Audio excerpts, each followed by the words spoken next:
Olá,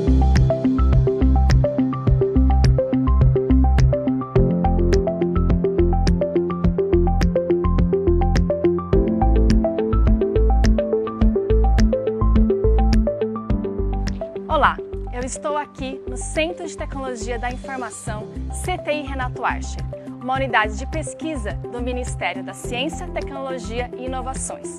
E eu vim mostrar para você as pesquisas que nós desenvolvemos aqui em Campinas, interior do estado de São Paulo. E além de te convidar para dar um passeio aqui no CTI, eu vou te mostrar como a ciência que a gente desenvolve aqui está presente também no seu dia a dia.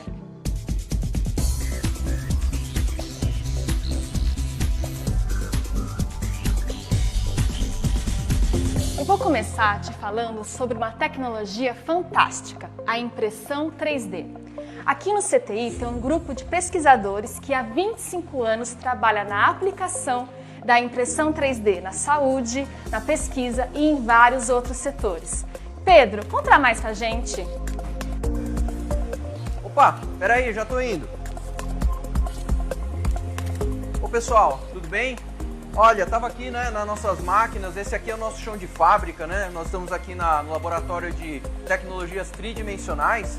Então, vou mostrar um pouquinho do que essas máquinas são capazes. Aqui nas minhas mãos, vocês estão vendo uma das aplicações que a gente tem aqui, que é mais importante para nós, que é o uso dessas tecnologias na produção de modelos biológicos, né, que ajudam as pessoas a planejar cirurgias e a desenvolver próteses personalizadas. Aqui eu acho que vocês devem estar reconhecendo, é um crânio, né? Isso aqui é um crânio de um paciente que teve aí várias fraturas na cabeça, né? E a gente consegue fazer coisas como essa daqui, ó.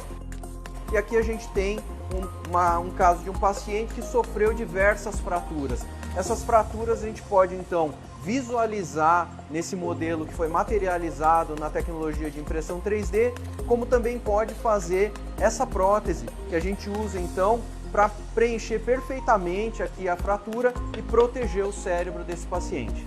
Essas tecnologias tridimensionais, como vocês podem ver aqui nessa mesa, são capazes de fazer geometrias, né, muito complicadas, aquilo que a gente vê na matemática lá no primeiro, segundo grau, né? Aqui vira tudo tecnologia. Então aqui a gente tem um cérebro humano que foi tirado a partir de tecnologia de ressonância, materializado nos equipamentos que a gente tem aqui. Temos aqui a cabeça de uma múmia que estava no Museu Nacional do Rio de Janeiro. E como é que funciona essa tecnologia? Para vocês terem um gostinho de como que é, eu trouxe aqui um demonstrador, né? Então a gente tem uma tecnologia que trabalha por adição de material. Então literalmente a peça vai do mundo virtual para o mundo real, lá de dentro do computador, para o nosso dia a dia, na forma de materialização. Então vai adicionando material, camada sobre camada.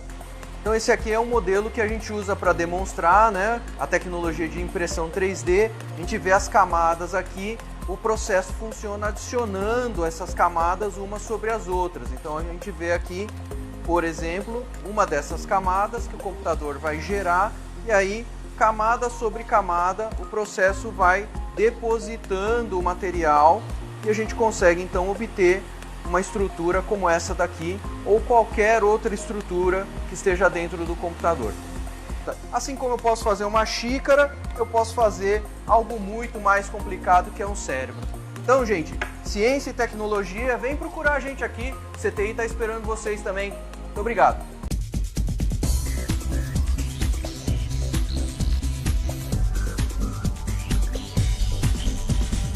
Fantástico, não é?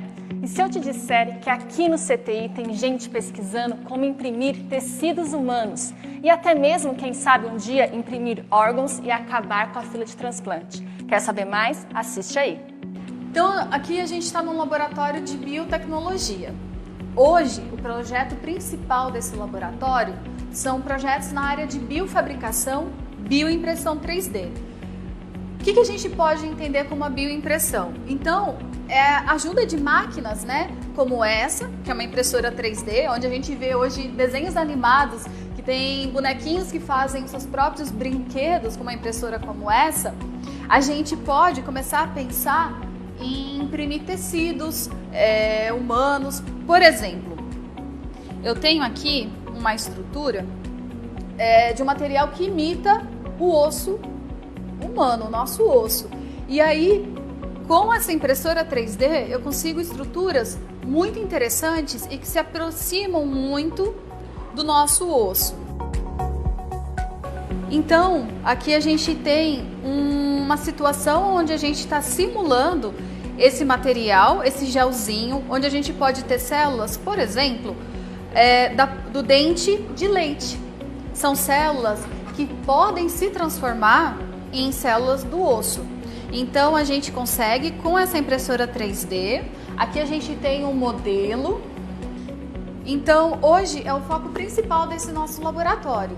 É desenvolver pecinhas como essas que podem tanto substituir quem sabe, né, no futuro um órgão, mas basicamente um defeito, criar um modelo para estudar uma doença. O mais bacana é a gente pensar que tudo que a gente tem até hoje é muito pequeno perto do que a gente pode chegar.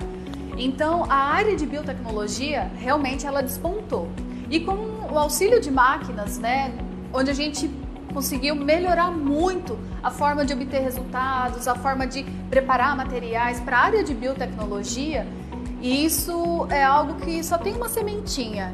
Então, se a gente cuidar dessa sementinha, ela germinar, a gente vai ter uma árvore incrível e a gente pode obter resultados que realmente podem trazer muito benefício para toda a população em geral, desde idosos, mas não só, pessoas que têm doenças muito específicas, né? Então, se a gente avançar nessas questões, eu não quero ser imortal, eu acho que isso, enfim, né, cabe a cada um, essa decisão. Mas pelo menos dar uma qualidade de vida que a pessoa possa envelhecer bem e viver bem. Então eu acho que a ciência e isso que a gente estuda vai facilitar muito nesse processo.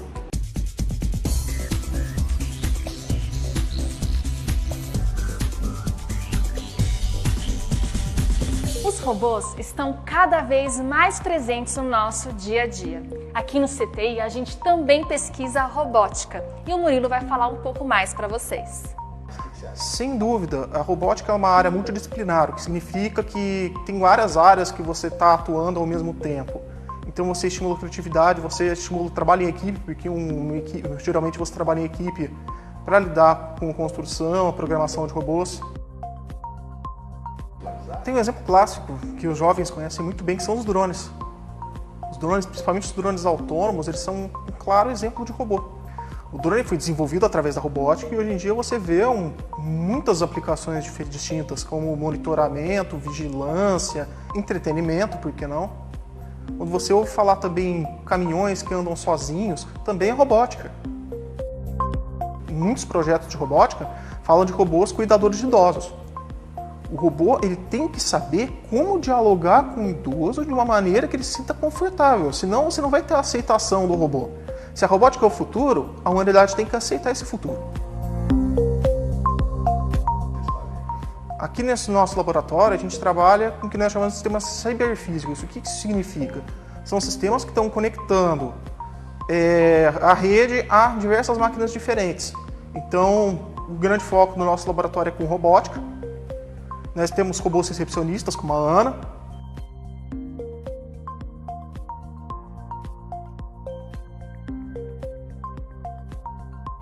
Um robô recepcionista que tenta se comunicar de maneira social. É como se a gente estivesse se inspirando de fato nos robôs da ficção para trazer um robô que interaja como se fosse um ser humano, algo próximo disso, que cative a pessoa que vai interagir com o robô. Você é jovem que gosta de construir coisas no Minecraft, gosta de montar coisas em Lego, que tem interesse em lidar com computadores, a robótica pode ser uma área bem interessante para você.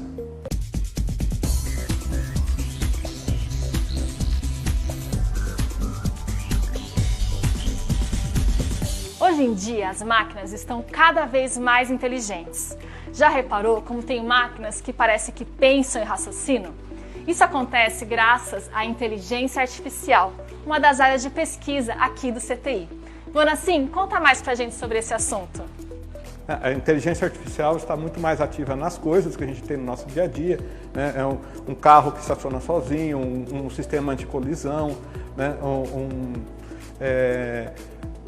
um sistema que te auxilia, né, no diagnóstico médico, por exemplo, mas ela também está presente no design dessas coisas, no planejamento dessas coisas, no entendimento a coleta de dados, o entendimento da massa de dados que a gente tem hoje. A partir disso a gente consegue construir artefatos melhores para as pessoas utilizarem no dia a dia. A ideia é facilitar a vida, né? E não como os filmes de ficções, né, que você substitui o ser humano, mas sim facilitar a vida, o dia a dia, né? Melhorar a medicina, melhorar a engenharia, né, a partir da análise de grande massa de dados. E com a inteligência artificial a gente também consegue não só ter artefatos mais inteligentes, mas ter artefatos melhor projetados, né? Então você faz um programa que analisa esses dados e aprende com esses dados. E a partir do que ele aprendeu, ele consegue, por exemplo, prever situações futuras ou dar respostas mais inteligentes.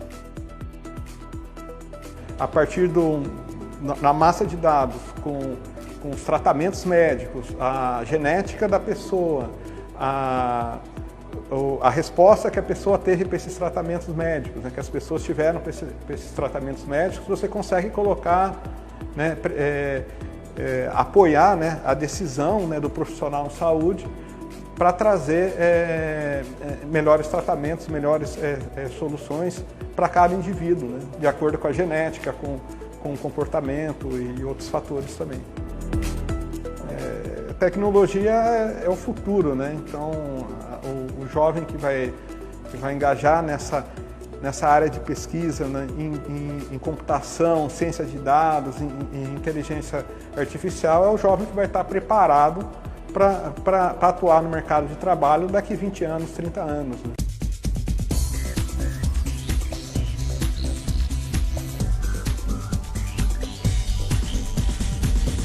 A preservação do meio ambiente é um dos grandes temas da pesquisa de hoje em dia. Aqui no CTI, a gente desenvolve um equipamento que ajuda no controle da qualidade da água que chega até a sua casa. Isso é a internet das coisas, que ajuda também na preservação do meio ambiente e está em todos os lugares. A internet foi feita para comunicar instituições. Instituições se comunicavam por uma rede chamada internet, www, em um nome inglês. Então, uma rede ampla chamada internet. E essa internet foi feita para comunicar instituições, e no começo essas instituições tinham pessoas e as pessoas se comunicavam por essa rede. Começou assim. Aí, mais recentemente, além das pessoas usarem essa rede, aconteceram coisas estranhas. Máquinas começaram a usar essa rede, por causa que tinha pessoa por trás dela. E mais atualmente, mais atual ainda, máquinas começaram a usar essa rede sem pessoas por trás. E aí alguém teve a brilhante ideia de falar o seguinte: bom, se as máquinas estão usando a internet mais do que as pessoas, então não é mais a internet das pessoas, é a internet das coisas. E veio esse conceito, cunhado talvez 10 anos atrás, ou menos, de internet das coisas. Então hoje em dia as coisas utilizam mais a internet do que as pessoas. Então esse é um projeto de internet das coisas, e o principal é conectar as coisas, né? E essa aqui são coisas que estão conectadas. Esse aparelho que nós vamos mostrar, ele mede a qualidade da água que está sendo descartada no meio ambiente e tem padrões no mundo inteiro para essa qualidade da água. Existem padrões e o padrão depende do que está entrando e depende da classe do rio onde está sendo descartada essa água suja, né? E as estações de tratamento de esgoto, elas têm que conseguir transformar aquela água muito suja em água pouco suja que é aceita pelo rio, para não poluir o rio acima de um certo limite. Esse é o chance. Então, essas informações são muito importantes. No momento, o método de medir as propriedades da água, essas propriedades importantes da água que a gente mede aqui, é um método químico, é um método que requer tirar amostras de cada local, levar até um laboratório químico acreditado e análise. Só de tempo de análise, sem preparação, sem transporte, toma 5 dias. Então, em média, 7, 8 dias. Tem sempre um final de semana no meio da história. São 7, 8 dias. Se o sistema de tratamento de esgoto, qualquer que seja, ele tem uma flutuação e cai fora de limites, você só vai descobrir isso depois de uma semana ou mais, e aí pode ser tarde demais. O que vocês estão vendo aqui é chamado um bioreator. Esse é um bioreator de líquido, e esse líquido o líquido que está entrando aqui é o líquido que sai de uma extração de tratamento de esgoto. Então isso aqui é a saída do esgoto tratado, e essa saída ela é colocada de volta nos rios. Esse sistema ele vai controlar os parâmetros da água que está sendo devolvida para o rio depois de ser tratada. E esses parâmetros têm que obedecer critérios. E esses critérios podem ser conformes e não conformes. Se tiver tudo conforme, a empresa que está fazendo isso está bem. Se não tiver conforme, ela tem que mudar o processo dela para deixar que esses parâmetros, que antes de entrar devolver ao meio ambiente, tenham conformidade, de acordo com as regras brasileiras estipuladas pelo CONAMA. Tem várias técnicas. Primeiro, essa informação está sendo medida continuamente na estação, não precisa levar amostra para o laboratório químico, primeira coisa. Segunda coisa, essa informação ela é coletada em poucas horas, contra muitos dias. Poucas horas contra muitos dias. Sim, isso foi concebido, o projeto básico é um projeto de internet das coisas. Sim, foi pensado para ser uma coisa, que a gente chama de dispositivo. Isso foi pensado para ser uma coisa que entra na internet. E a internet, o processamento dessas informações, o principal processamento, o que não é local, é processado em nuvem, num servidor desenvolvido pela Fundação CPQD chamado Dojo, de código aberto, domínio público. E essas máquinas, com o passar do tempo, elas vão aprendendo a errar menos. Então tem uma inteligência aí. Além disso, essas máquinas levam essa informação para a internet. E a internet processa as informações, guarda tudo, tira outras conclusões, comparando um monte de coisa. Por exemplo, quanto choveu naquele local? A chuva é boa, é água boa. Então quanto choveu? Quanto que essa chuva melhorou a qualidade da minha análise aqui? Então tudo isso parte está aqui, parte está na internet e vai chegar no celular da pessoa que tem que tomar a decisão se é para interagir ou não naquele local e mudar alguma coisa no processo de tratamento de efluentes. A internet das coisas é uma realidade irreversível. Irreversível, né? A internet das coisas é uma realidade irreversível. Tem que saber usar a internet das coisas, tem que ser muito esperto para usar, para tirar as vantagens e deixar as desvantagens de lado, porque onde tem vantagem tem desvantagens associadas.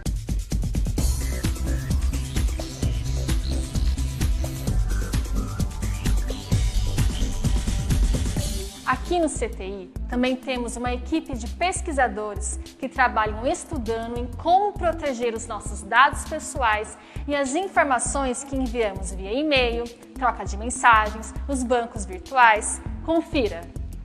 Cada vez a tecnologia está fazendo mais parte, entrando mais na casa das pessoas e sendo mais crucial para o nosso dia a dia. Então, a gente não sabe o limite que isso tem e que a gente ainda vai ver de mudança.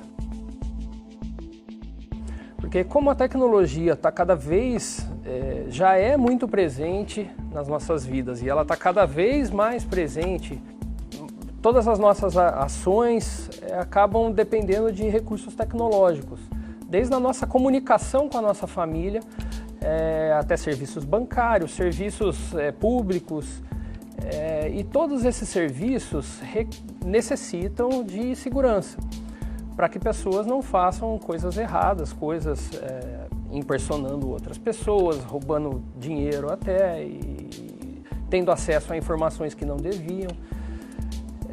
Por conta disso, existe uma área na computação que é chamada de segurança da informação ou segurança cibernética, que visa criar mecanismos que dificultem ou que impeçam esses acessos não permitidos a dados e a recursos.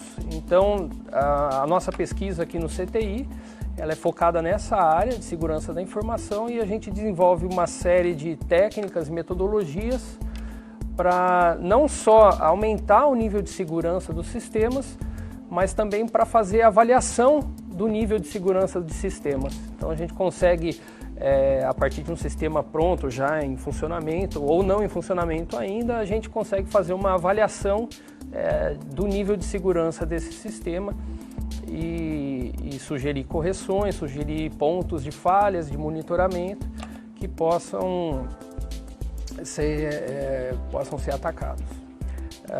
Um dos trabalhos que a gente desenvolveu aqui no CTI é a avaliação de segurança das urnas eletrônicas, do sistema eletrônico de votação do Brasil.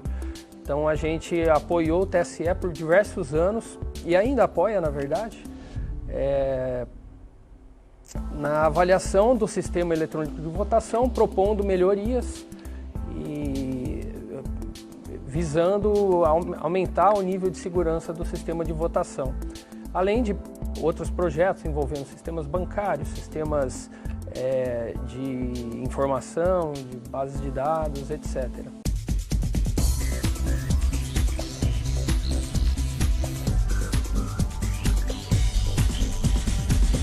O seu celular e o seu computador são formados por milhares de componentes que trabalham de forma conjunta e sincronizada para executar as funções que eles precisam fazer.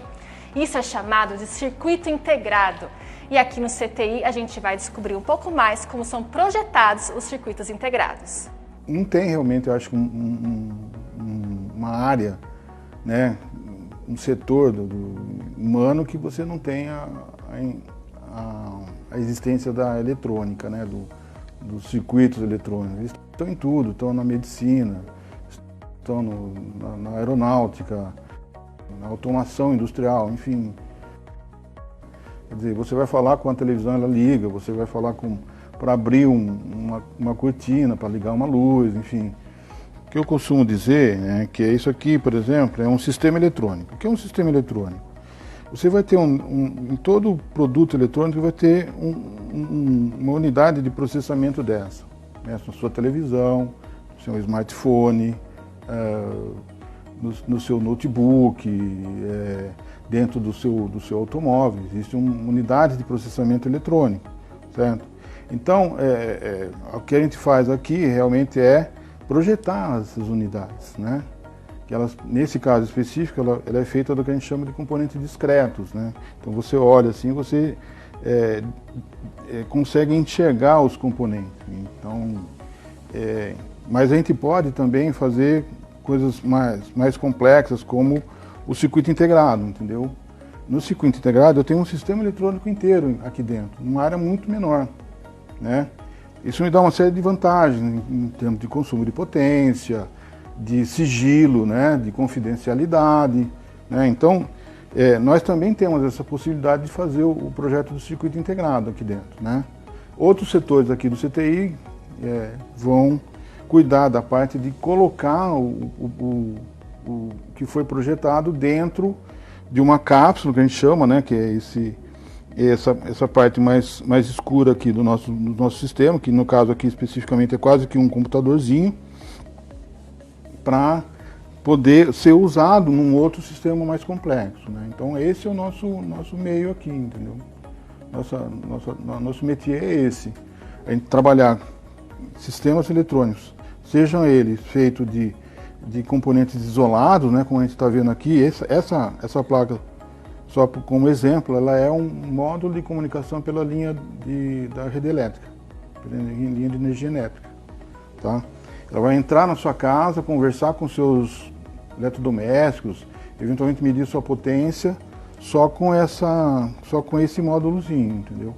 Para a gente fazer isso, para a gente desenvolver um circuito integrado, a gente recorre ao que a gente chama de ferramentas de projeto e simulação, né? Então, só para ter uma ideia, aqui, esse aqui é a representação de um circuito que você tem uma certa função e que a gente vai verificar, né, se ele está cumprindo com as suas especificações, né? Então a gente passa para quê, né? Assim, aqui, por exemplo, é uma tela em que você tem um conjunto de resultados da simulação. Então eu vou analisar esses resultados, verificar se eles estão bons ou não, né? Se eles estiverem ok, eu passo para frente, vou fazer outras verificações. Se não estiverem bons, eu vou ter que voltar para o projeto, voltar aqui no meu diagrama esquemático, de repente entrar nesse componente aqui e refazer esse circuito para que ele cumpra aquela especificação, né? Então o ciclo é esse, né?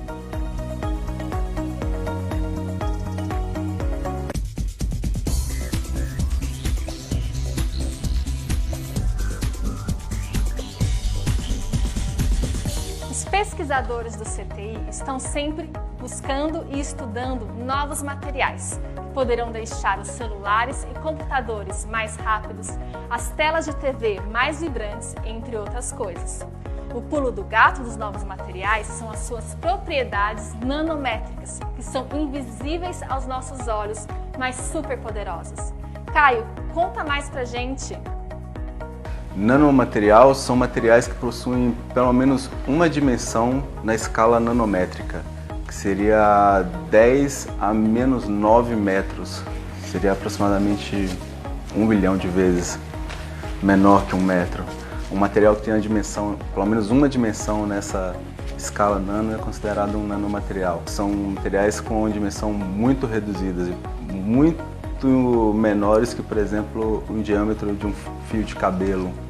Dentro dos novos materiais, os nanomateriais possuem propriedades que podem melhorar a eficiência de dispositivos, como dispositivos mostradores de imagens, como televisões, displays celulares, melhorar a eficiência de transmissão de dados de antenas, melhorar a sensibilidade de sensores e diversos outros dispositivos, incluindo células fotovoltaicas, aumentar a eficiência da conversão de energia das células fotovoltaicas.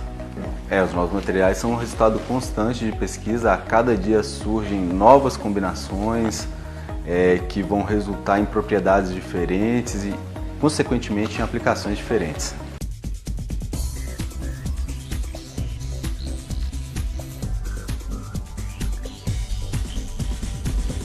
A energia solar fotovoltaica é a energia resultante da luz solar em energia elétrica para alimentar as casas e as empresas. Aqui nesse laboratório no CTI, os pesquisadores estão estudando como melhorar e popularizar a energia fotovoltaica em nosso país. Quer ver? Bom, a gente está aqui então com um painel fotovoltaico, né, básico. Aqui no laboratório então a gente tem a capacidade de montar esse painel. O que ele é composto então basicamente por células fotovoltaicas, né, individuais, que são montadas em forma que a gente denomina de string. Então é uma série, né, uma ligação propriamente em série. E basicamente isso tem a função de quê? Captar energia solar e transformar essa energia em eletricidade para você usar na sua residência, para alimentar lá sua geladeira, a sua televisão. Então, basicamente, o que se faz aqui no laboratório é a construção desse tipo de painel, que nesse caso aqui é uma laminação em vidro, né? Então, esse painel aqui basicamente é o mesmo que você vê lá nas residências, que você vê em cima do telhado. Ele só não tem a moldura, né, e os acabamentos que quando ele é comercializado, mas essencialmente é o mesmo painel. A capacidade de geração desse painel, de produção de energia, é só delimitada pelo número de células que você está usando. Então, se eu precisar de mais energia, eu vou precisar de mais painéis desses conectados junto para produzir a energia que você quer. A tecnologia da célula fotovoltaica, na verdade, ela é uma produção chinesa, basicamente, né? O que é feito se compra a célula já beneficiada e se monta ela. Então se faz as ligações aqui, a solda, né, das células em sistema de máquinas aqui, né, com soldagem, ou pode ser por ultravioleta ou solda mesmo, como você faz uma solda em casa, né, solda com ferro de solda. E daí ela é encapsulada para formar esse sanduíche aqui de painel. Tá, esse laboratório do CTI, então a finalidade dele é trabalhar com projetos de P&D, né, e desenvolvimento de painéis fotovoltaicos. Tanto esse painel aqui, que ele é considerado um painel rígido, né, laminado em vidro, mas também ele pode ser um substrato flexível, do tipo um PET, um TFE, lona, tecido, enfim, materiais não convencionais, digamos assim, que você vê no sistema tradicional, né, que é só vidro. Além de designs específicos, não precisa ter uma série dessas no formato de um retângulo, né? Você pode ter um desenho, formar um mosaico, enfim, são várias possibilidades. Então o laboratório tem essa finalidade de fazer projetos específicos para atender públicos específicos, né? Além de, né, nacionalizar a produção aqui e popularizar a utilização de sistemas fotovoltaicos no Brasil. Bom, o sistema fotovoltaico, né, a geração de energia fotovoltaica, ela já é bastante difundida no mundo, né? Só que no Brasil agora que ela está ganhando força. E dos motivos é a questão do sistema ser muito caro, né? Você paga muito caro pela energia e hoje você só tem disponibilidade de comprar a energia da concessionária, que vem lá de uma hidroelétrica, por exemplo. Então isso aqui te dá a possibilidade de você instalar na sua casa e de certa forma ter uma certa autonomia de geração, né, de energia, porque você mesmo vai produzir a sua energia.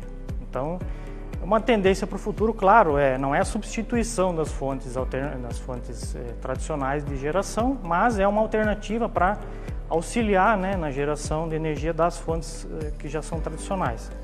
Então ela vai acabar somando, né, no sistema elétrico energia que vem do sol ou vem, né, do vento, enfim, de outras fontes renováveis.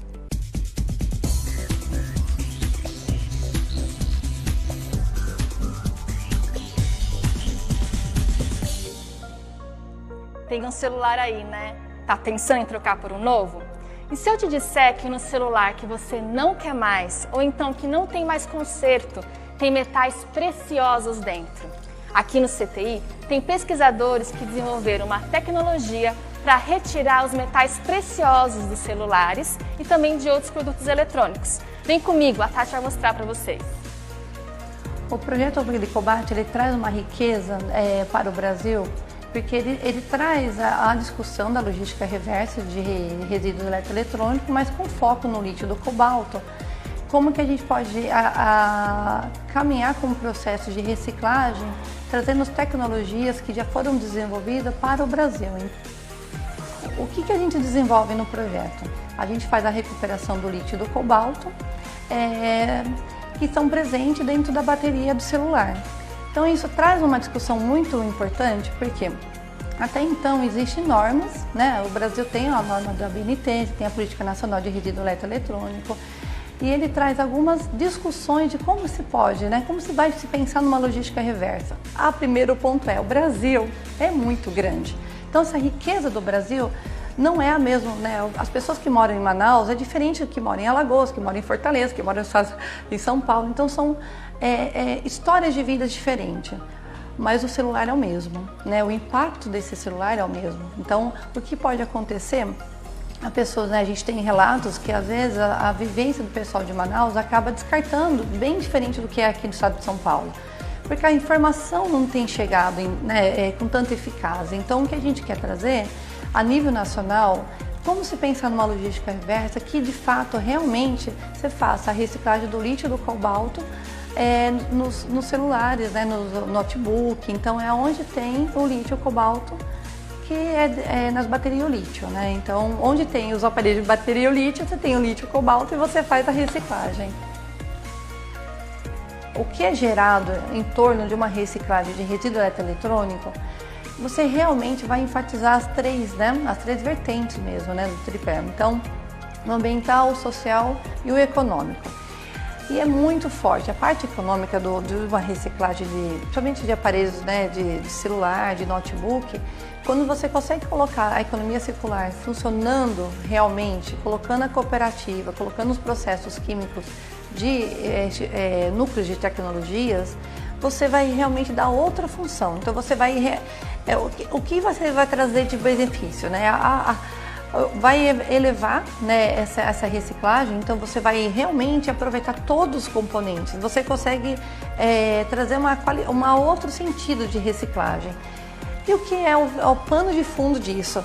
Até então, o Brasil ele não tinha essas tecnologias, então é exportado, você leva para um país já desenvolvido para extrair. Só que quem ganha, né? Quem fica com a maior fatia da reciclagem? Se são fora do Brasil. Então acaba não trazendo essa qualidade da reciclagem para o Brasil. Então isso que é importante, lembrar que entra a cooperativa, que é lembrar que entra os núcleos de pesquisa, que você entra as empresas também que trabalham com reciclagem. E aí o que é interessante é que a gente, dentro do projeto, a gente já traz um outro sentido, né? Quando essa equipe realmente é trazer como que o lítio é tratado, né? Como que o cobalto é tratado. Os processos químicos, a gente consegue fazer a reciclagem? A gente já sabe que sim. Então, qual é a pureza disso? Então, o projeto vai trazer realmente esses questionamentos para que, de fato, essa logística reversa no Brasil, ela seja realmente estruturada, né? Ela tem uma política pública, contudo, a gente vê que ela é uma política ainda que está em fase de implantação.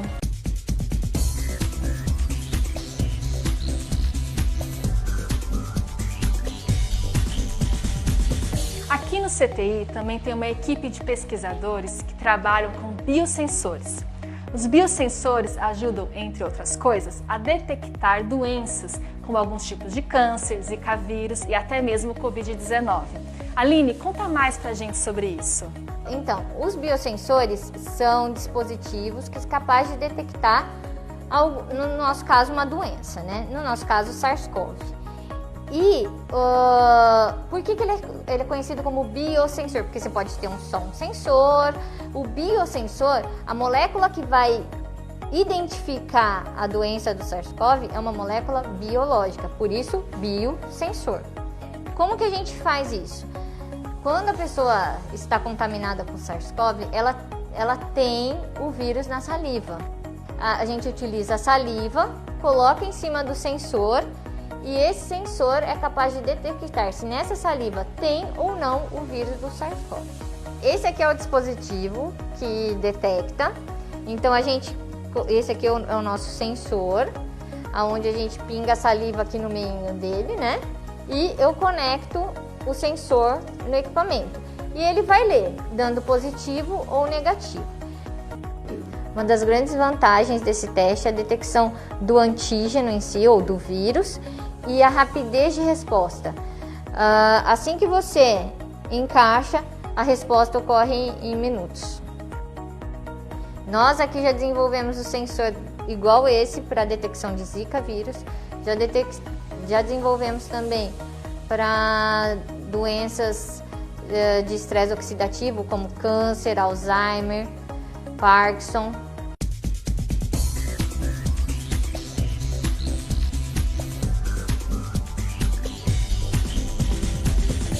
Você sabia que toda essa tecnologia que eu mostrei para você hoje pode ser aplicada numa cidade e tornar ela uma cidade inteligente?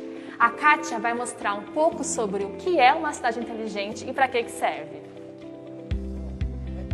Começou a se pensar em cidade inteligente quando começou a urbanização exacerbada no mundo.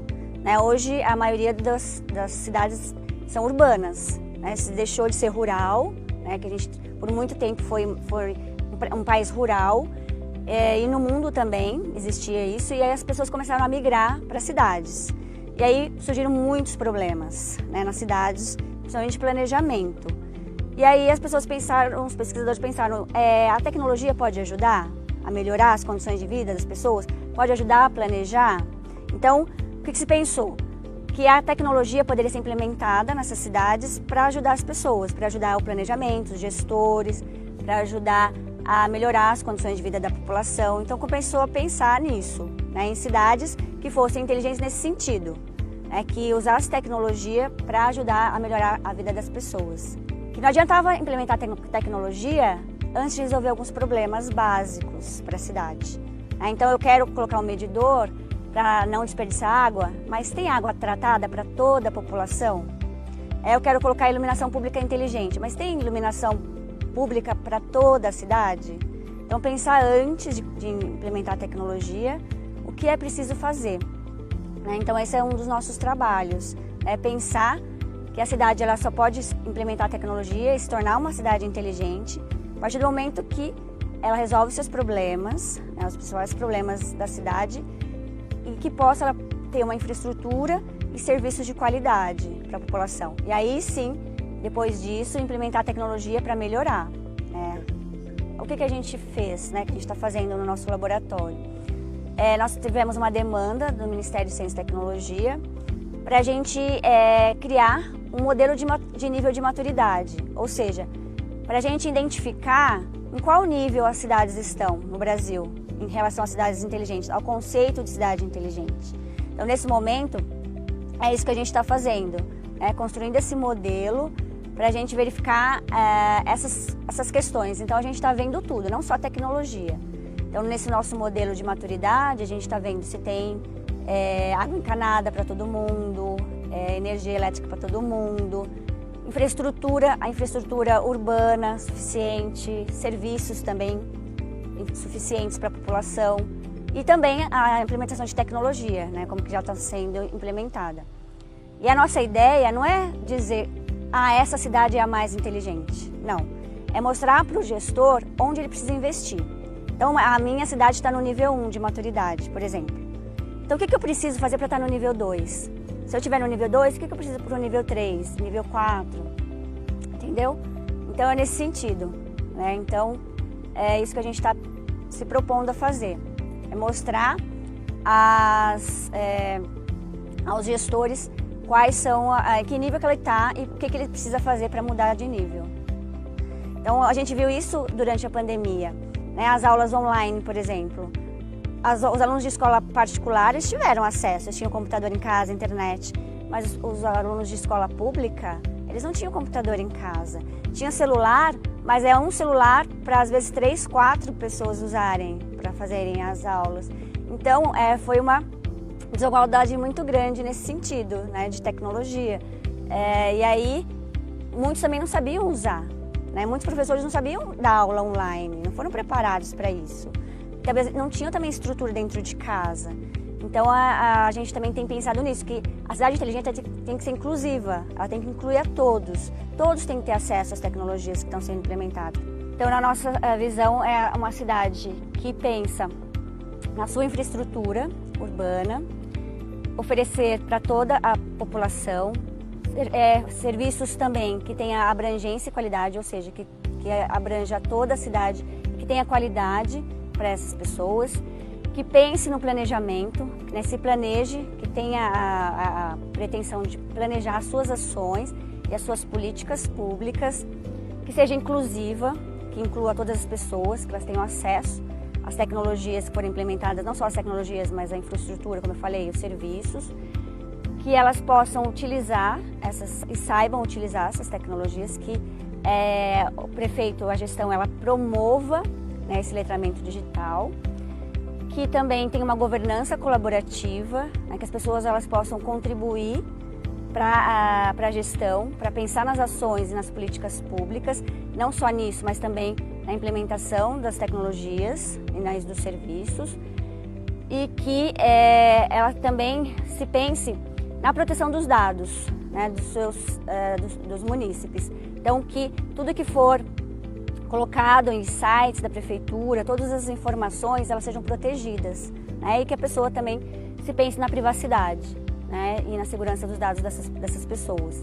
Então, para nós, isso seria uma cidade inteligente, que pense também nos aspectos não só econômicos, mas os aspectos socioculturais, ambientais, também pense numa cidade sustentável.